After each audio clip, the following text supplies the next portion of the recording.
네, 21대 국회가 임기 마무리를 앞두고 오는 28일 본회의를 예정하고 있습니다. 특검법 재표결도 예정이 되어 있고요. 오늘 시그널픽에서는 홍석준 국민의힘 의원과 정치 현안 얘기를 나눠보겠습니다. 어서 오세요. 예, 안녕하십니까. 예, 임기를 이제 마무리를 다음 주면에 하시게 될 텐데 여러 가지 현안들이 또 많이 남아 있는 상태여서 아마 신경이 많이 쓰이실 것 같아요.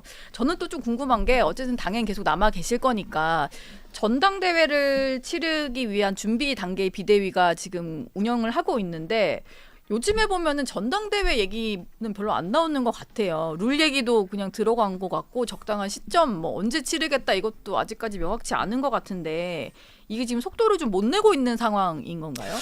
일단 그 실무는 계속해서 당 사무처에서 준비를 지금 하고 있습니다. 그런데 예. 가장 중요한 게 방금 말씀하신 이제 룰 문제인데 이 룰 문제 논의만 어느 정도 일단락이 되면 나머지는 사실은 이제 일사불란하게 이제 진행이 되거든요. 예. 그런데 룰 문제가 좀 본격적으로 좀 공론화가 좀 안 되는 것 같아서 네. 따라서 이제 당연하게 다른 것들도 지금 연달아서 좀 이렇게 움직임이 좀 안 보이는 것 같습니다. 의원님 보시기에는 이 지금은 그 당원 투표 100%잖아요. 네네. 당심이 100% 네네. 실리게 되는데 네네. 이 룰은 좀 손 봐야 된다고 생각하세요? 저는 두 가지 일단 기본적인 원칙을 가져야 된다고 생각하는데 첫 번째는 당내 인사와 공직자의 어떤 그 선출 방식은 달라야 된다. 예를 들면 이제 대통령이라든지 국회의원 같은 이런 어떤 공직자는 뭐 예를 들면 한 5대5 정도로 여론이 반영이 돼야 될 것 같고 예. 사실은 한 3대7로 당 대표를 그 전에 하다가 저희가 이제 이번에 이제 당 대표 선출에 이제 100% 이렇게 바꾸었는데 네. 결론적으로 저희가 이번에 총선에 이제 참패를 한 게 예. 이런 어떤 민심의 반영 이런 것도 부족하지 않았나 이런 어떤 일부의 또 의견도 저는 상당히 일리가 있다고 봅니다. 그렇기 때문에 결론적인 총선 참패를 어떻게 보면 반면 교사 삼는다면 여론도 이제 들어가는 게 맞겠다. 왜냐하면 지금 저희가 그 당원이 한 80만 정도 되는데 예.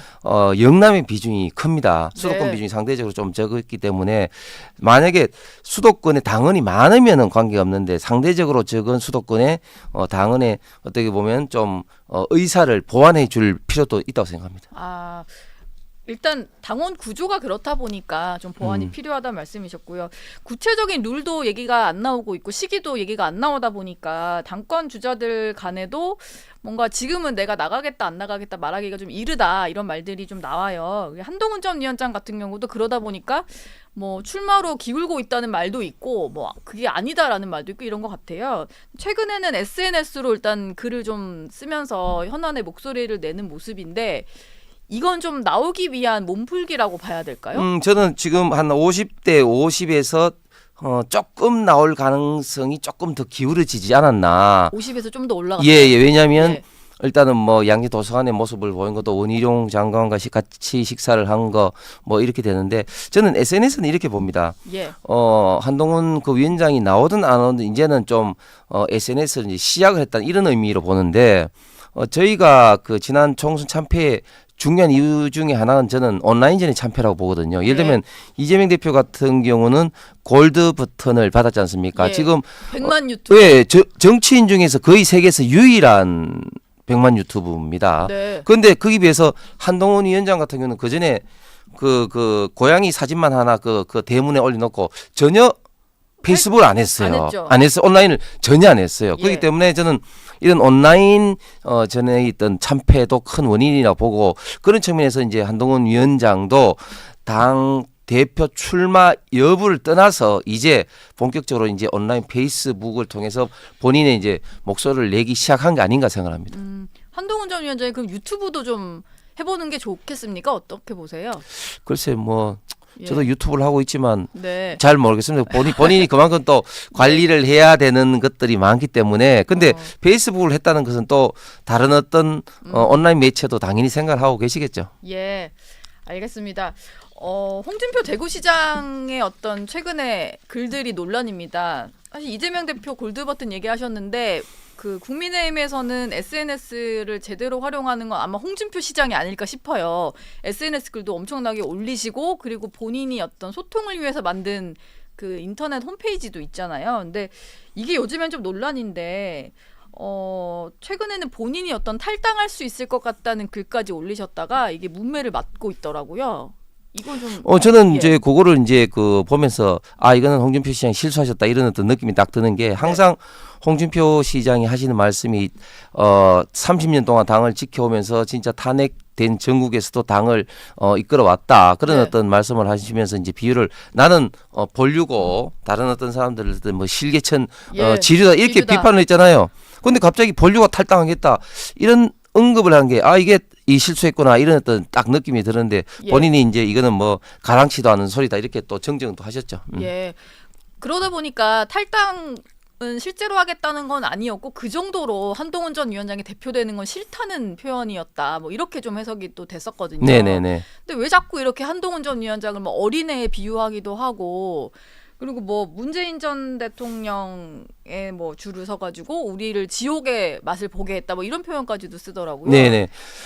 한동훈 위원장에 대한 홍준표 시장의 뭐 견제는 뭐 여러 가지 그 시각에서 해석될 수 있겠죠. 다음 차기 유력 그 대권 후보들 간의 어떤 그런 벌써 이제 어떤 사전 어떤 예설적인 어떤 그런 어떤 경쟁일 예. 수도 있고 또 네. 방금 말씀드렸던 그 적폐청산 문재인 정부 초기 그 전국 때 사실은 굉장히 많은 어떤 당내 인사 박근혜 대통령 당시에 또 정부 인사들이 수사받고 또 수사받는 와중에 또 그런 어떤 그 극단적인 선택을 하고 뭐 네. 그런 당시에 또 당 대표로서 어떤 그런 언급을 하는 것은 저는 어떻게 보면 당연하다고 볼 수는 있으나 예. 근데 그런 걸 넘어서 너무 좀 지나친 표현과 또 지나친 이런 것을 하면 결국은 그 홍준표 대표의 어떤 한동훈 위원장의 어떤 견제 비판에 원래 어떤 초반의 의미보다는 굉장히 좀 퇴색되면서 좀 희화화되지 않나. 그래서 홍준표 시장 자체의 어떤 말의 무게가 네. 저는 좀 떨어지지 않나 싶고 또 그런 것들이 또 당내 어떻게 보면 건전한 어떤 경쟁이 아닌 어떤 분란의 어떤 그런 어떤 소지가 될 가능성이 있어서 좀 이런 부분은 이제는 조금 좀 조절을 좀 하실 필요는 있을 것 같습니다. 예. 아니 의원님이 안 그래도 조금 전에도 말씀 주셨는데 그 홍 시장 발언에 대해서 아마 문재인 정부 때 본인이 당을 이끌면서 겪었던 아픔이 떠올라서 말을 하시는 걸 거다. 라고 해서 저는 약간 옹호하시는 옹호파인가 했는데 예. 그건 아니고 그런 건 있으나 좀 과했다 이런 입장이죠. 그렇습니다. 이제 다른 사람에 비해서 이제 홍준표 시장이 당시에 당 대표로서 느꼈던 그런 거는 사실은 충분히 좀 이해 가는 면도 있는 거죠. 그렇지만 그거는 이제 그 정도 선에서 그쳐야지 이제 더 이상 나가서는 그런 본인의 어떤 본래 어떤 그런 의미가 굉장히 좀 퇴색되고 희화화된다. 예. 그렇게 보여집니다. 그러면 이건 어떨까요? 박수영 의원 같은 경우는 더 빨리 나가셔도 된다. 아무도 안 따라 나갈 거다. 이런 표현을 썼어요. 그리고 네. 조혜진 의원 같은 경우도 졸렬하다 뭐 이런 표현을 썼고 네. 뭐 이게 그 의원들과 홍 시장 간의 어떤 감정적인 설전이 벌어지고 있는 상황인데 네. 이런 식의 표현하는 의원들은 좀 어떻게 보셨어요? 이제 사실 이제 그분들에 대해서 사실 홍준표 시장이 이제 선제 공격을 했었죠. 예. 했기 때문에 또 어떻게 보면 또 거기에 대한 어떤 반사 작용을 한 건데 네. 그런데 이제 당내 사실은 인사들 간에 이런 게 사실 건전한 어떤 경쟁 내지는 어떤 당의 어떤 생동감이 있는 이런 정치적 면을 보이는 면도 사실은 있습니다. 그리고 또 한 가지 좋은 점은 뭐냐면은 언론이 예를 들면 제가 민주당을 비판한 거는 잘 치지를 않는데 당내 인사들 비판한 건 잘 받아요. 예. 그러니까 그런 거를 좀 적절하게 이제 당내 싸움은 또 기사화가 많이 되죠. 잘 많이 되죠. 예. 그렇기 때문에 그런 것에 대한 또 정치인으로서는 또 유혹을 받기가 쉬운데 그러나 한 가지 분명한 것은 결국은 말이 결국은 본인한테 돌아올 수 있다는 것을 항상 좀 명심은 좀 해야 될 것 같습니다. 예. 알겠습니다. 특검 전국입니다. 아마 28일에 표결이 있을 거라서 이 얘기도 안 여쭤볼 수가 없는데 표결에 참여를 하셔야 되잖아요. 네. 그런데 그 궁금한 것은 민주당에서 여러 가지 국민의힘 이탈표를 모으기 위한 활동들을 하던데 박주민 의원이 편지를 써서 보냈더라고요. 근데 이게 과연 국민의힘 의원들 마음을 움직일 건가 궁금하더라고요. 편지 받아 보신 거죠? 네네. 근데 이제 박주민 의원이 편지가 뭐 국민의힘 의원들에게 저는 영향을 미치지는 않으리라고 봅니다. 그런데 이제 저희 당의 의원들 중에서는 일부는 이제 공개적으로 이제 찬성을 하겠다고 이런 어떤 걸 밝혔던 만큼 예. 이런 어떤 내부 어떤 의원들의 어떤 움직임은 다른 의원들한테 일부 영향을 저는 미칠 수도 있다고는 생각은 하나 그러나 이 특검의 어떤 진정한 어떤 의미를 좀 자세히 들여다보고 그리고 통과됐을 때 어떤 문제점 특히 네. 윤석열 정부에 미치는 어떤 전체적인 어떤 문제점 당의 어떤 문제점을 심각하게 좀 고민을 한다면 저는 대부분의 의원들은 여기에 대해서 반대를 생각합니다. 지금 뭐 낙선 또는 낙천하신 분이 58분이 계시고 그 이탈표는 17표가 나와야지 이게 통과가 되는 건데 일단 그 정도 표는 안 나올 거라고 보시는 그렇습니다. 거죠? 근데 김웅 의원은 10명 정도 이탈표 있을 거라고 전망을 하더라고요. 그 실제로 본인이 듣기로도 반대를 명확히 그러니까 이번에는 찬성하겠다라고 명확히 밝힌 사람이 한 5명 정도가 된다는데 의원님이 좀 주변에서 들으시기에는 뭐 그 정도 인원수가 그 정도는 있습니까? 되지 않을 것 같고요. 이제 원래 이제 의원들이 이야기하는 걸 곧이곧대로 들으면 안 됩니다. 네. 그래서 뭐 하면은 뭐 예를 들면 좀 도와달라 하면 예예 하죠. 그렇지만 이제 다 도와주지 않죠. 그래서 네. 사실은 김웅 의원이 말한 것보다는 현재 공개적으로 말하신 분들의 어떤 숫자는 훨씬 더 적지 않나. 그리고 실제 또 행동을 할 분들도 그 지금 현재 말씀하신 것보다는 훨씬 좀 적을 것 같습니다. 예.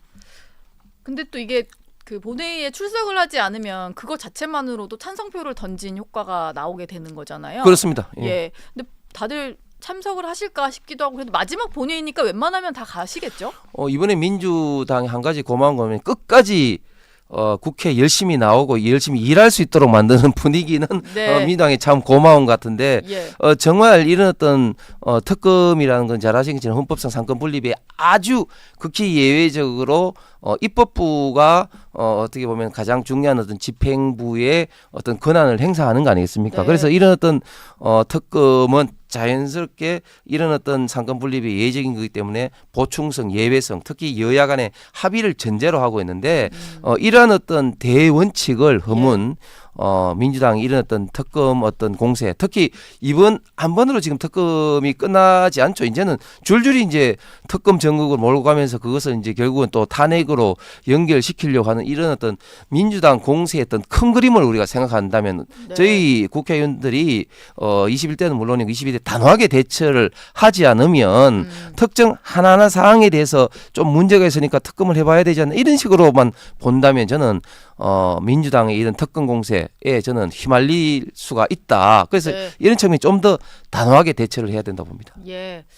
민주당 얘기도 좀 해보겠습니다. 민주당 같은 경우는 총선에서 승리를 한 이후에 뭐 잘 가다가 지금 추미애 국회의장이 당선이 불발이 되면서 그거 가지고 좀 논란인데 그러다 보니까 당원들을 달래려고 여러 가지 현안에 있어서 당원들의 주권을 강화하겠다. 심지어 어제 저희 채널A가 취재한 거로는 당원 주권국을 신설하겠다고 해요. 물론 정당이라는 게 당원들 의사를 좀 존중하고 반영을 할 필요는 있지만 이건 거의 뭐 당원들이 당을 운영하게 되는 꼴 아닌가 싶기도 한데 어떻게 보셨습니까? 뭐 당원 주권국 내지는 뭐 다른 어떤 조직을 새로 만들어서 당원의 어떤 권리를 더 어떻게 보면 보장하고 뭐 이런 거는 저는 굉장히 이제 좋다고 생각을 합니다. 왜냐하면 결국은 지지 기반의 기본은 이제 당원인데 저희가 지금 총선 참패의 큰 원인 중에 하나가 당원 수가 절대적으로 지금 적습니다. 예를 들면 작년 기준으로 저희가 이제 돈을 내는 당원을 저희는 책임 당원이라고 민주당은 권리 당원이라고 하는데 저희가 80만이고 네. 민주당은 234만입니다. 예. 물론 이제 그 돈 내는 어떤 방식이 민주당은 이제 1년에 몇 번만 내기 때문에 저희들보다는 좀 더 당원의 자격이 좀 유연한데 어쨌든 수도권을 중심으로 본다면 당원 기반이 사실상 게임이 되지가 않고 있습니다. 그렇기 때문에 저희들도 이런 당원을 어떻게 하면 이제 확충할 것인가 심각하게 고민해봐야 되는데 저는 어쨌든 이번 민주당이 국회의장 선거를 보면서 하나 좀 민주당이 좋은 점은 어쨌든 지금 보이는 게 이재명 사당화 된 것 같지만 어쨌든 그 수면 아래에는 반드시 이재명 어떤 대표였던 의사로만 보이지 않는다는 그런 또 당이 좀 살아있는 모습도 보였다. 그런 좀 좋은 점도 있지만 명심이 실리는 줄 알았더니 우원식 의원을 예, 선택하는 거니까. 그렇습니다. 예, 있지만 또 그 선거하는 와중에 정성호 의원이라든지 조정식 의원을 강제로 주저앉히는 거라든지 또 뭐 그걸 통해서 또 후폭풍이 이렇게 일어나는 거라든지 이런 거 보면 이 민주당의 이재명 이런 대표가 거의 독재화를 했을 때 이런 어떤 문제점이 그대로 지금 도출되고 있구나 하는 모습도 동시에 또 보이는 것 같습니다. 예. 그러다 보니까 개딸들 사이에서는 이제 국민의힘 의원들은 이런 얘기 많이 하시더라고요. 민주당의 지난번 국회의장 경선을 보고 아 민주당이 아직까지 내부적으로는 좀 살아 있구나 뭐 이런 말씀을 주셨는데 오히려 민주당 개딸들 사이에서는 수박 색출해야 된다. 우원식 의원을 뽑은 사람은 수박이다 뭐 이러면서 지난 국회 때 했던 것들을 계속 반복을 하고 있어요. 이건 좀 어떻게 보셨어요? 수박은 아무 죄가 없는데 자꾸 예. 수박이 네. 몰려는데 원래 이제 사람하고 처음에 과일 비유했을 때 뭘 처음에 등장한 과일이 뭔지 압니까? 뭐죠? 처음에 바나나가 나왔어요. 바나나. 예. 바나나가 뭐냐면은 그 교포 우리 재미교포나 이런 걸 두고 예를 들어서 이제 생긴 거는 한국 사람이하고 똑같은데 네. 예를 들면 이제 까면은 이제 뭐 어떤 백인의 어떤 생각을 갖고 있다 해서 예. 사실 바나나하고 조롱을 한 사례가 처음이거든요. 근데 네. 갑자기 이제 난데없이 이제 수박이 등장했는데 이게 수박 논쟁 민주당이 끝도 없는 것 같아요. 과거에 그 이제 이번 총선 전에 탈당하지 않은 민주당의 과거 의원들 이원욱 의원이라든지 조홍천 의원이라든지 이런 어떤 예. 수박하고 뭐 수박 작년 그 9월달 10월달부터 수박 당도표까지 이제 많이 했지 않습니까? 당도가 예, 있었어요. 당도별로 쭉 있어가지고 그게 또 실질적으로 공천에 또 그대로 이제 반영이 되는데 이제 그런 분들이 또 나가니까 이제는 뭐 새로운 어떤 개념의 또 수박의 어떤 분류표가 네. 이 등장을 하고 그래서 결국은 그동안 했던 민주당이 사실은 좀 강점이 어떤 당내 민주화 내지는 다양한 목소리라고 스스로 자부를 해 왔는데 네. 이제 그런 것들을 허용하지 않는 그러니까 글자 그대로 이재명 당화되면서 이게 다른 목소리를 허용하지 않는 당으로 예. 확실히 이제 변화하고 있구나 변질되고 있구나 이렇게 보여집니다. 그래서 오늘 뭐 한 언론 보도를 보니까 좀 강성 친명들을 그 법제사법위원장에 국회의장은 뭐 이미 이렇게 됐으니 법사위원장은 그러면 좀 더 센 사람 앉히자. 그래서 뭐 추미애 정청래 이런 분들 이름이 오르내린다고 하더라고요. 그리고 박주민 의원은 법사위원장을 하겠다라고 이제 도전을 할 모양인데 박주민 의원한테는 또 뭔가 비판적인 글을 뭐 붙였다고 하고 뭐 이래요. 이런 분위기 좀 어떻게 봐야 될까? 당원들이 거의 뭐 상임위원장까지 임명을 할 분위기인데요. 그러니까 이제 이게 뭐 사실 공산주의에서 소위 말하는 인민재판으로 이제 흐르는 거죠. 예. 근데 저는 참 걱정스러운 게 지금 이제 이런 식으로 되면은 더더구나 이제 앞으로 이제 22대 계획시가 돼서 원구성 협상을 할 때 이제 법사위원장은 도저히 이제 민주당이 이제 포기를 안 하는 그런 어떤 구도로 간다. 그리고 이미 이제 주요 어떤 상임위원장 예를 들면 뭐 운영이라든지 뭐 또 이제 과방이라든지 이런 때는 절대 포기 못 한다는 이런 어떤 분위기가 점점 이렇게 노골화되고 있기 때문에 네. 원구성 협상은 더 어려워질 것으로 보여집니다.